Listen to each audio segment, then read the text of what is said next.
Untuk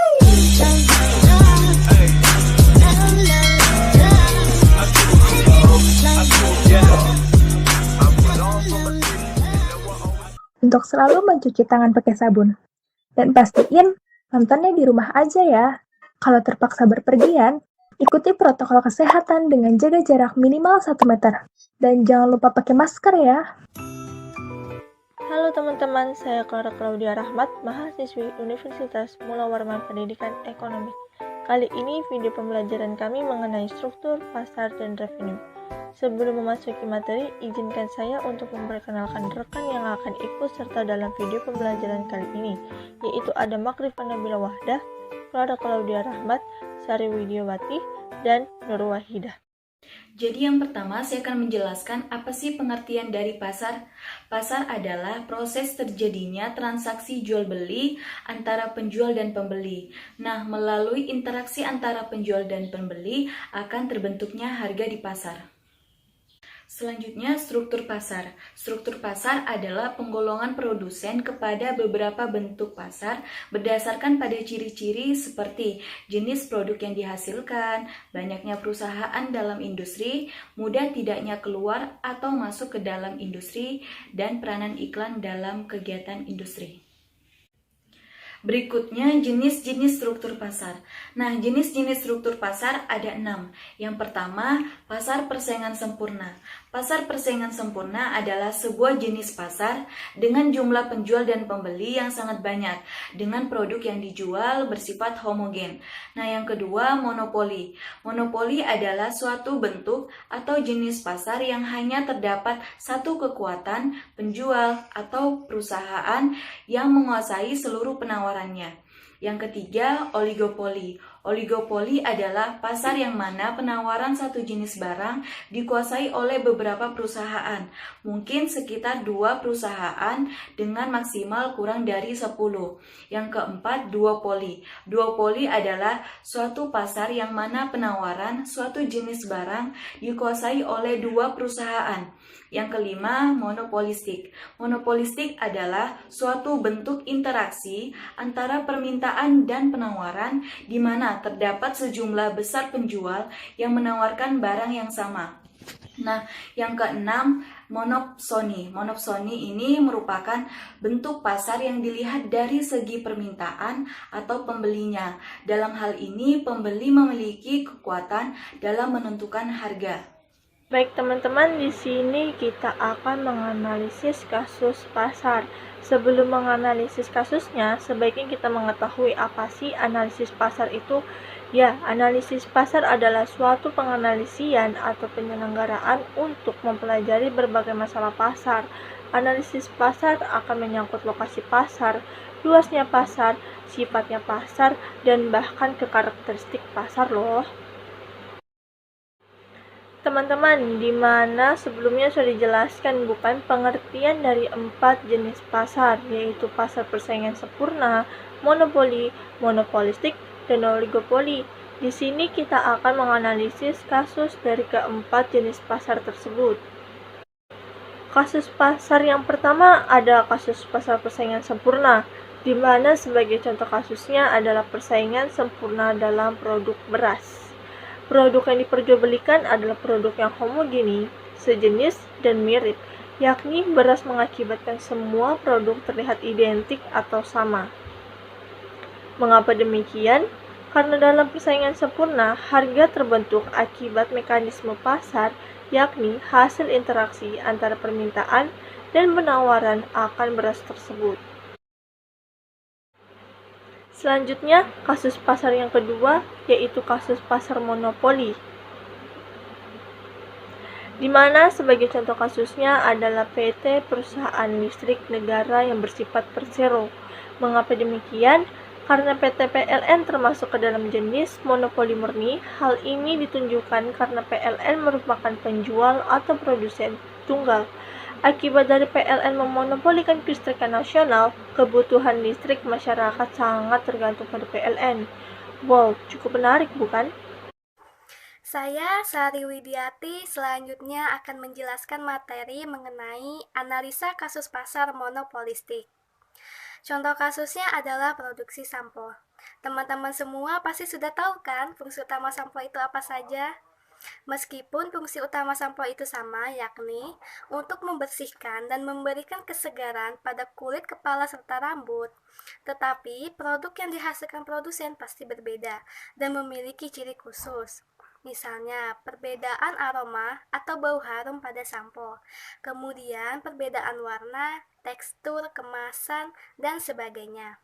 Karena adanya perbedaan ciri khas suatu barang, maka konsumen tidak akan mudah berpindah ke merek lain dan tetap memilih merek tersebut walaupun produsen akan menaikkan harganya. Misalnya, produk sampo Dove yang dikenal dapat membuat rambut lebih halus dan lembut. Sedangkan sampo Head and Shoulders memiliki ciri khusus untuk menghilangkan ketombe. Itulah sebabnya tiap merek memiliki pelanggan setianya masing-masing sesuai dengan kebutuhan mereka. Pasar monopolistik, perusahaan atau produsen memiliki kemampuan untuk mempengaruhi harga, walaupun pengaruhnya tidak sebesar produsen dari pasar monopoli dan oligopoli. Kemampuan ini berasal dari sifat barang yang dihasilkan. Kasus pasar oligopoli. Salah satu contoh kasus pasar oligopoli adalah pasar layanan operator seluler. Di dalam dunia telekomunikasi Indonesia, khususnya untuk provider GSM atau Global System for Mobiles, didominasi oleh 3 perusahaan besar, yaitu PT Telkomsel, PT Indosat, dan PT Excelcomindo Pratama atau XL. Ketiga perusahaan tersebut saling bersaing untuk mendapatkan keuntungan dari setiap pelanggan komunikasi. Walaupun banyak operator seluler lainnya, tapi pasar lebih didominasi oleh PT Telkomsel, PT Indosat, dan PT Excelcomindo Pratama atau XL. Harga produk yang dijual relatif sama, dan apabila ada perubahan harga dari suatu perusahaan akan diikuti oleh perusahaan lain. Jadi, pihak produsen atau penjual mengetahui keinginan atau menguasai permintaan pasar, sementara pihak konsumen atau pembeli juga mengetahui informasi-informasi mengenai harga dan kualitas jaringan setiap operatornya.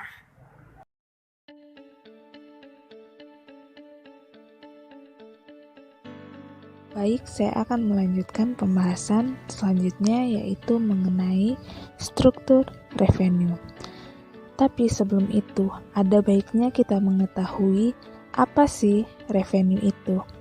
Jadi, revenue merupakan hasil berupa uang yang diterima oleh produsen atau pendistribusi karena adanya distribusi barang dan jasa yang telah didistribusikan kepada konsumen.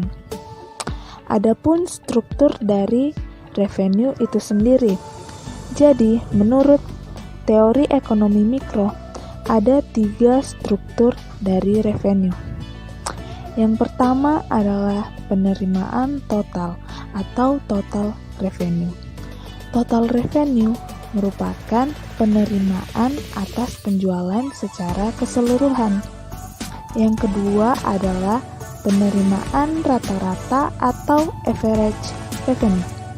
Average revenue merupakan penerimaan atas penjualan secara per unit. Selanjutnya adalah penerimaan marginal atau marginal revenue. Marginal revenue merupakan penerimaan yang dilakukan setelah adanya pentotalan total revenue. Contohnya adalah orderan baru, maka itu akan dimasukkan ke dalam penerimaan marginal. Selanjutnya, kita akan membahas rumus dari ketiga penerimaan yang telah kita bahas sebelumnya. Yang pertama adalah penerimaan total atau total revenue. Total revenue memiliki rumus yaitu total revenue sama dengan Q kali P.